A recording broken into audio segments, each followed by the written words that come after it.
Here's the late breaking news. Liverpool Football Club said it was devastated by the tragic passing of its player. Diogo Jota died in a car crash, reported Spanish media.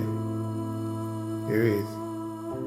Diogo Jota, dead at the age of 28, star football player from Liverpool. May he rest in peace. Spanish police told Reuters they could not officially confirm the names of the deceased, but everything pointed to it being Jota and his brother. The Lamborghini they were traveling in veered off the road, the spokesperson said. May he rest in peace.